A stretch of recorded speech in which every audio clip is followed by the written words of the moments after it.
Hey, everyone. Thanks for watching here on BuffaloPlus.com, as well as the Buffalo Plus YouTube channel. Mike Catalana, Jenna Cottrell joining me here. Guys, the Bills win, so that's a positive. Josh Allen says it is what it is, and Bills, wins are hard to come by. But, Mike, there's more to this. There is, because of what we saw last week, and even certainly in the Tennessee game, because it was a pattern, right? Up until basically halftime of this game, it was like, where's the offense? The defense is getting run over. And I know it's against the Jets. This is one of those hindsight wins, right? Where you look back on it later and you go, oh, yeah, they beat the Jets in that game, whatever. It's a division win, all the positives. Yeah. Conference win, division win, you take it. But in the moment, watching the way they're playing, the only thing to be encouraged about, I think, is that the defense started to find something in the second half, albeit against a horrendous team. Yeah. I think that's where I was encouraged to see the defense. How many was 6 sacks on the day, 2 interceptions. I thought Jerry Hughes finally had that game that we've been wanting to see out of him, especially with the Bills pass rush struggling so much. But then there was also the fact of, okay, it is against the Jets. But I think just even having that bit of confidence and how crucial that is for this team, because the defense in particular has obviously struggled a lot. But then when you look at the offense and the failure, absolute failure in the red zone, and that to me is absolutely a cause of concern going forward. And the Bills offense just looked, again, just a little off sync, not themselves. And, this game was boring. I know that's easy to say because there's only one touchdown. And, I know Sean McDermott complimented after the game Josh Allen for his discipline and his composure. But he should have thrown 2 picks early in the game that weren't intercepted. And then he just pretty much dinked and dunked his way to 300 yards. Yes, Mike? But I'm going to give him credit for that because that's just not in his DNA, right? He's always looking for that. And he threw 2 bad balls. The first one, he threw it to the end zone. He thought Gabe Davis had a shot to go up and get it, but that could have been picked. The second one was terrible. But other than that, when he started to take what the Jets give you, which is the underneath stuff, then they started to move the ball. Now you get around the goal line and they ran into problems, whether taking penalties, drop passes, he took a sack, all those things add up. And we're trotting Tyler Bass back out there again. I mean, 8 attempts at field goals. Are you kidding me? Yeah.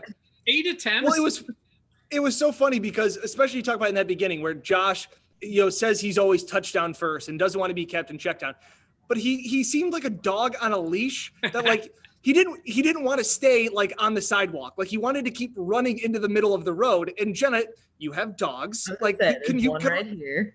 It just seemed like he got zapped a couple of times by the collar or the electric fence. And then all of a sudden was I'll just dump it off to Zach Moss and I'll just hit Cole Beasley for 3 yards and then he'll wiggle for 4 more. Yeah, it was surprising because, like you said, it's not in Josh's nature to play like that. So there were times where I was waiting for the big play to happen, and that didn't really develop. But it was also taking what the Jets were giving them, and the fact that they were at least able to move the ball a little bit, especially in that second half. But it was definitely surprising, and I don't know. This is just personally me, watching Josh, even in the first years, trot out onto the field. I feel like his confidence is still just not there. I feel and it was reflected in the first half, but I feel like there's something a little off, in my opinion. It just seems like he's not connecting well with his receivers still. Well, and what's frustrating to me is the fact that we've seen this offense be the one that dictates the tempo of the game. I didn't think they went fast enough. At one point, I was let's go faster. That was when they were really good. And I get it. You're taking what the defense is giving you, but this isn't the Pittsburgh Steelers defense. This is the New York Jets. So I still wanted the Bills to throw their best punch at this Jets defense. Instead, they played possum and just outlasted a soon-to-be fired head coach and a pathetic offense. I don't know. No, I agree. And let's talk about it too. Earlier in the season, we said, look, the Bills are going to throw the ball. They're going to dictate their offense on other teams because it's more powerful. And just to see that, not being the case, like you said. Listen to you too. We just had another ho-hum 300-yard game out of Josh Allen. But that also proves 300 yards. I'm sure if Bills fan, that didn't feel like 300 yards. You're right. It did. They started a classic, sometimes the numbers lie. Yes, not but lie, I do even wonder, and I don't know what you guys think. either John Brown when he's hurt or John Brown when he's not on the field at all. Like he didn't look right last week and he's not on the field. Does he make that big of a difference for this offense? Apparently. I was gonna say, I wouldn't expect so, but yeah. I mean, I think what happens is when Brown's not on the field, even though we like Gabe Davis a lot, when Brown's not out there, they really put a lot more attention on Diggs. And that's when we have seen Allen try to force it to Diggs. Mm-hmm. But their best receiver all year is the little guy. Yeah. I mean, Beasley today. From start to finish of the year, Beasley has been their most consistent, best wide receiver. I'll still take Diggs. I wouldn't say, I mean, I think what Beasley offers you is so important for Josh. He's open all the time. Yeah. Open all the time. Yeah. But they played the Chiefs and he didn't throw his way for an entire first half. Like it's confusing. And again, how about this? The Bills open up the game with 16 straight passes. Like, yeah. Yeah.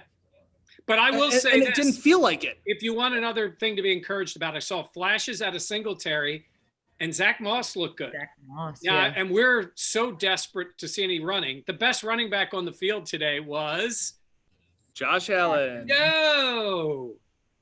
Frank Gore. Oh. Frank Gore.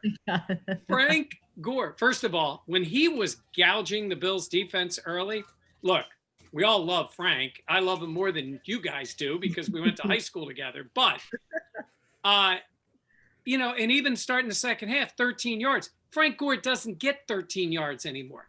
He gets 3.5 yards every carry. And today he got those shots. Now, from that point on, the Bills did shut him down. But back to the Bills' backs, at least I started to see something out of their backs, some more plays out of them, which they're going to need because they just have not run the ball well enough. Yeah. I thought Dane Jackson had a nice game too, his NFL debut coming out. I thought he played pretty well. That's really good. I agree with you. And I also saw flashes out of AJ Epinesa today. I don't know what we'll hear from, you know, when they break it down totally, but you did see flashes of him, which is a good thing because, you know, you drafted the guy in the second round and you want to see more out of him. Harrison Phillips, a scratch again today. So, but it was good to see Epinesa. You see 57 out there flashing plays and you think back to Lorenzo, but it's the second round pick who's making plays.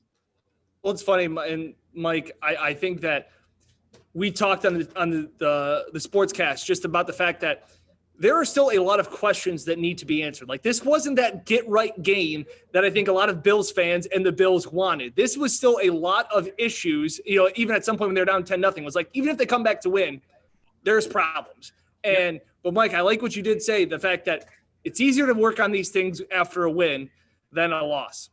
Especially if that would be a 3 game straight. Yes. And a division loss. And the reason I say that, you know, you'll always hear, you know, you know, people pay more attention after a loss, right? Gets the whole team's attention. I get that. They got their attention. Yes. I'm not saying this game felt like a loss. I think they feel pretty good going home. They dominated the second half defensively. They were a couple of plays away from blowing the game open, I thought. If they got one touchdown, they would have dominated. And they would have covered. Yeah. Yeah, I know. But so I think, you know, it's still a game. And the Jets, for their side, they got Darnold back. They got Becton, their big tackle back. They got Mims on the field. And look, I said it, I wrote a story this morning saying for the Jets, these players want to win one game. They want to win more than that, but the players want to win one because they want to avoid the big zero. And so when they go out there and they feel it for a little while, they become dangerous only in the fact that, like, they have no pressure on them and they let them stay in that. And if the Bills made a few plays, including Dane Jackson, and that was, you know, a couple of big stops to keep the Jets from scoring again, and then they were in it, and then they dominated the second half. So I'm not saying they should feel good, but I do. It is still hard to win in the NFL, even against the Jets. I would say right now, playing right now, 2 of the worst teams in the league are the Dallas Cowboys and the New England Patriots are getting smoked. And that's one other thing. I know we got all week to talk about it. I wonder if Cam Newton's going to be starting next week. Ooh. Atrocious today. Atrocious. So you wonder what they're going to see next week in a game where you can really take control of the division. All right, we will plenty more to talk about as the Bills snap their 2-game skid. They get back on the right side of things. It wasn't pretty, but just like Josh Allen says, it is what it is. They will take it. For Jenna Cottrell and Mike Catalana, I'm Dan Fetes. Thanks for watching, and make sure to like and subscribe on the Buffalo Plus YouTube channel, as well as everything over there on the Buffalo Plus YouTube page.